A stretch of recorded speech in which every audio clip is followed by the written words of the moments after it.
Assalamualaikum warahmatullahi wabarakatuh. InsyaAllah pada hari ini kita akan meneruskan lagi kita punya slot iaitu Jejak Iman menyusuri Rejab, Syakban hingga ke Ramadan. Seperti biasa saya Syafiq dari Esko Kelab Taha.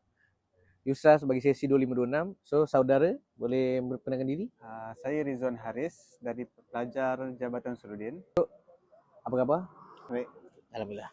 So kita akan teruskan kita punya slot dengan soalan yang pertama, iaitu boleh tak saudara share apakah amalan Rasulullah SAW ketika bulan Syakban? Amalan Rasulullah dalam bulan Syakban. Okay, kalau kita melihat kepada hadis-hadis riwayat Sahih Bukhari dan Muslim, banyak disebutkan bahawa baginda punya amalan pada bulan Syakban adalah berpuasa. Seperti mana hadis Sayyidatina Aisyah Ummul Mukminin, aku tidak pernah melihat Nabi Muhammad berpuasa penuh sebulan melainkan Ramadan, dan aku tidak pernah melihat Nabi berpuasa sebulan penuh berbanding bulan lain melainkan bulan Syakban. Jadi Nabi menitik beratkan puasa pada bulan Syakban. Hal ini disebutkan oleh ulama-ulama yang mensyarahkan hadis ini. Ada yang mengatakan Nabi menghidupkan bulan Syakban kerana terdapat hadis riwayat An-Nasa'i. Ditanyakan oleh sahabat, mengapakah kamu berpuasa begitu banyak dalam bulan Syakban? Lalu baginda menjawab, kerana banyak manusia yang lalai di antara dua bulan, iaitu bulan Rajab dan bulan Ramadan. Di antara bulan Rajab dan Ramadan terdapat bulan Syakban. Jadi bulan Syakban itu Nabi memberi contoh kepada kita untuk menghidupkan bulan Syakban dan memperbanyakkan ibadah dalam bulan Syakban.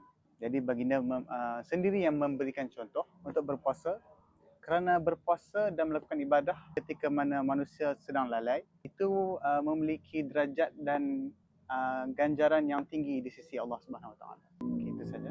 Saja. Ada lagi? Tak ada.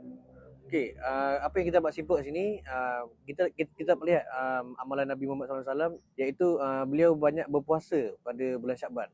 Maknanya mempraktikkan pada bulan Syakban ni. Kalau Nabi boleh buat, mesti kita pun boleh buat, insya-Allah. Okey, insya-Allah kita akan teruskan dengan soalan yang kedua. Okey, soalan dia, mengapa bulan Syakban jadi bulan persediaan sebelum masuk bulan Ramadan?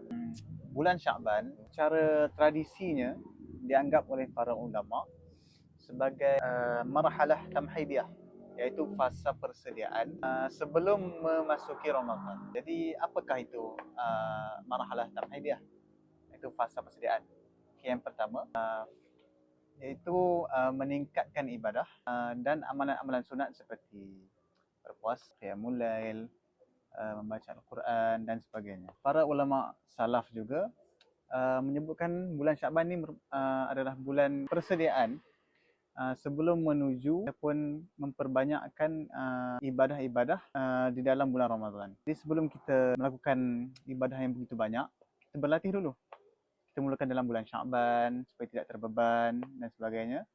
Dan para fuqaha juga menyebutkan bulan Syakban ini adalah bulan para qurra, bulan untuk orang membaca Al-Quran supaya terbiasa dengan Al-Quran dan boleh diamalkan sepanjang bulan Ramadan. Seterusnya, fasa persediaan ini ataupun fasa latihan ini dapat dilihat dari sudut psikologi dan latihan diri. Perubahan seterusnya kita lihat dari sudut psikologi dan disiplin diri. Untuk terbiasa dengan ibadah-ibadah yang mungkin orang kata agak berat, jika tak terbiasa dengan ibadah-ibadah macam baca Quran, nak menghatamkan Al-Quran, zikir dan sebagainya dalam bulan Ramadan, maka dari bulan Syakban ni kita belajar bahawa perlukan proses persediaan yang mantap sebelum memasuki Ramadan.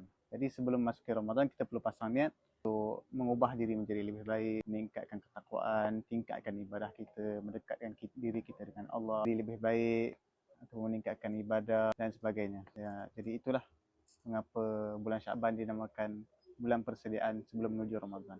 Okey, kita pun dah dapat dengar apa daripada saudara Haris, iaitu pelbagai nasihat-nasihat, amalan-amalan dan pelbagai penceritaan yang sudah diberi.